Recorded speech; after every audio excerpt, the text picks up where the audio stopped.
Welcome to Board Game Empire. We're going to be giving you a quick overview and review of Zapotec by Board&Dice.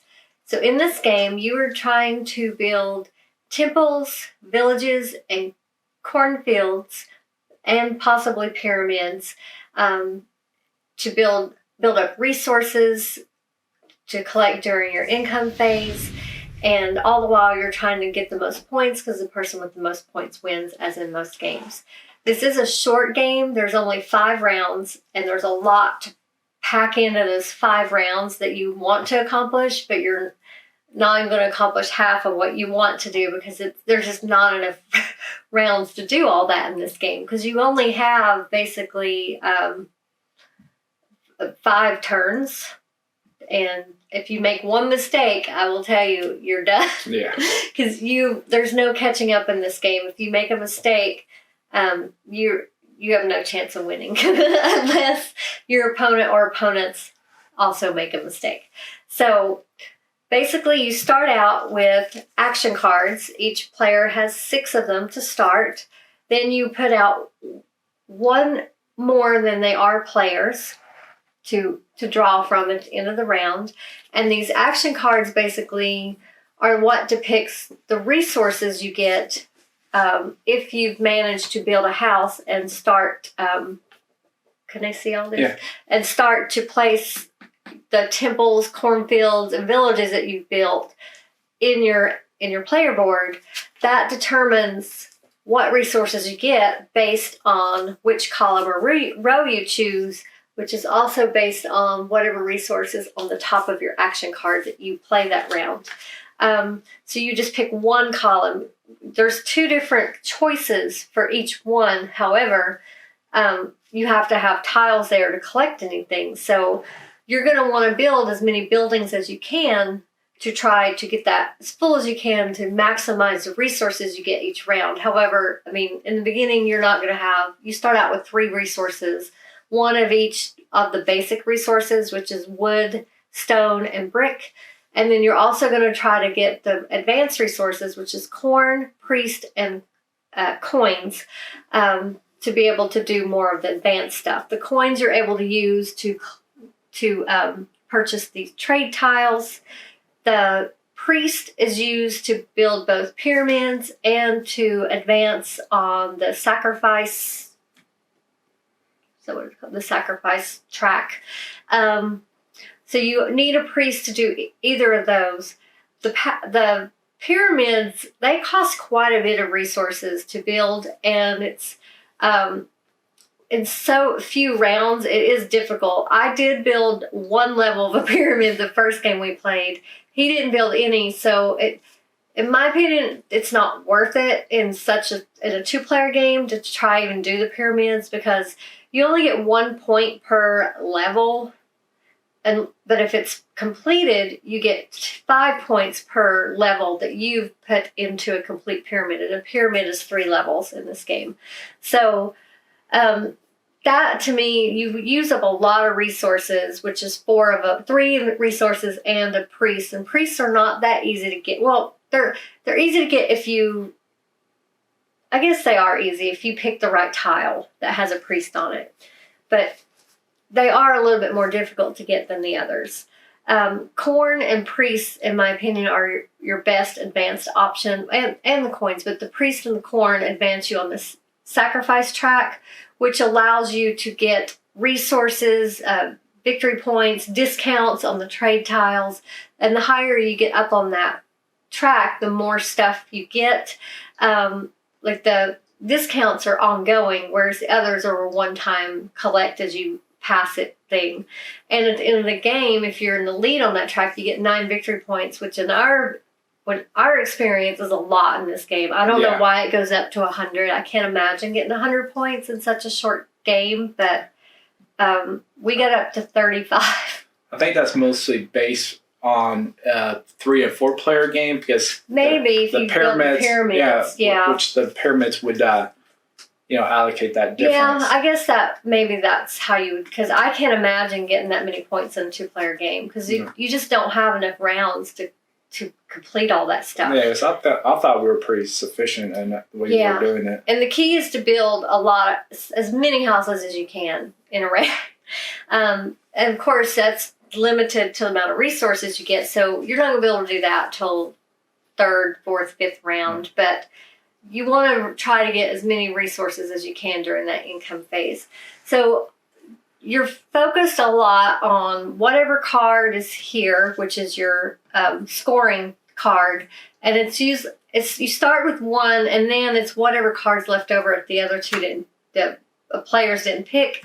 It goes on top, and that is now your new scoring condition, and it's whatever's shown in the middle of this card. For here, it's building on that terrain. This one is building for every temple you have. This one's for every house you have in that region. And it doesn't have to be done that round. So that's another way to build at points, is trying to make sure the cards that are left, if you can, benefit you. Because if you have a lot in this region and that's one of the cards that are left, if you want to try to leave that, so that's the scoring condition. As you can see, I have 4 houses there. That's 2 points times each house. So that would be 8 victory points right there in that one round. So you're going to want to pay attention to what the scoring condition is. And in your hand, you're going to want to pay attention to what the resources you have on the top of your cards. And when you build a house, you could place these anywhere in here. So you're going to want to strategically make it to where you're not putting all your eggs in one basket on one resource, but you also want to make it to where you're getting multiple tiles that you collect on certain resources where you have a lot of cards with that resource on the top. And then the trade tiles, they're very beneficial.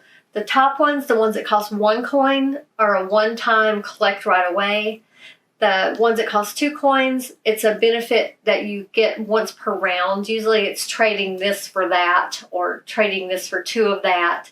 Then the third one, we never got enough coins. We kept spending our coins. Again, only 5. You get 5 turns.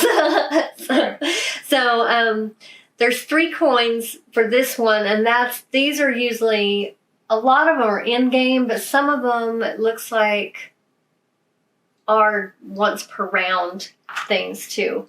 I thought these were in game, but I could be wrong. We never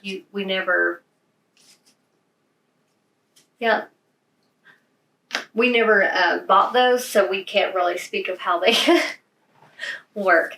But so you're just going to be, the way the play goes, you play an action card out of your hand. You hide it. Everyone simultaneously turns it up. The person with the lowest number on the bottom gets to go first. You then look at the resource that's shown on the top. Look at your player board. First round, you're not going to get any income, but from second round on, hopefully you get some income every time, because you do control that. You're controlling which card you're playing. Collect the income on whichever. So this is a stone. I could collect on that row, or that column, or that row. You choose one or the other. Then you go on to the capital actions, where you can buy, if you have coins, you can buy the trade tiles.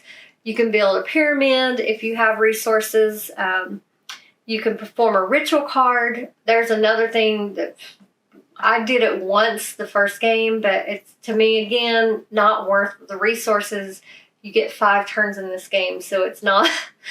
It's just there's not enough time to focus on that. It's not that many points. 3, 6, and 6. Yeah, it's not that many points, in my opinion. So you have to first build a pyramid. Then you could place one of your discs on a ritual card, but it costs you a priest and a coin to place that disc on there. So there again, those aren't that easy to get, those priests and coins, especially in such a short game. So those are long shots, in my opinion.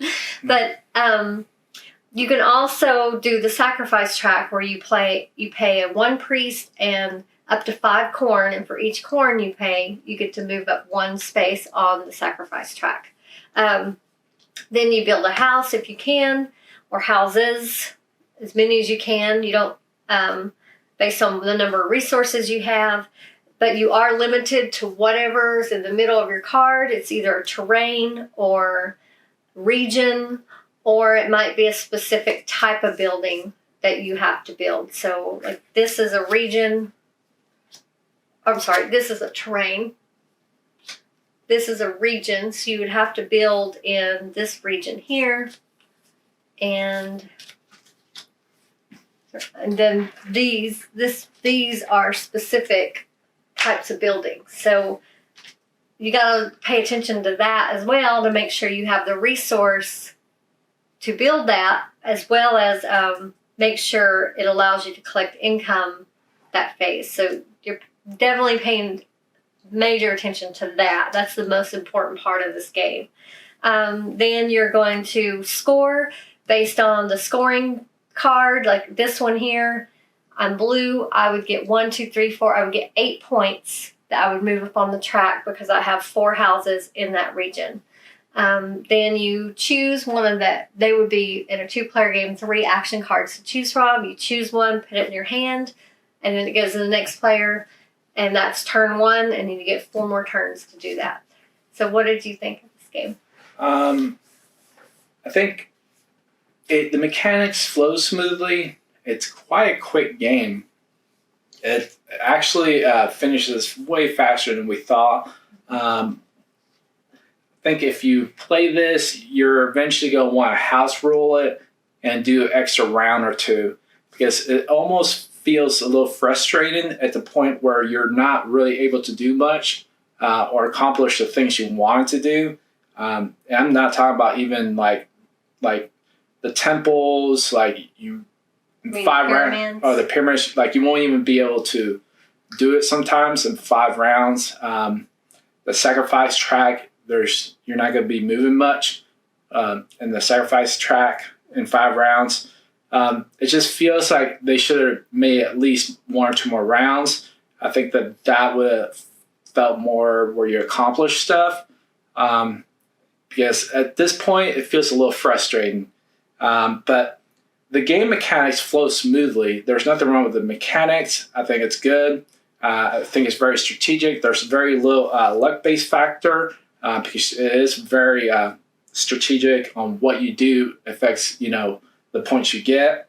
And so replayability, like I said, I think it's another thing too. We play a 2-player. I think that this game definitely 4-player, I think would be a better fit because you're able to build the pyramids and you're able to do more stuff.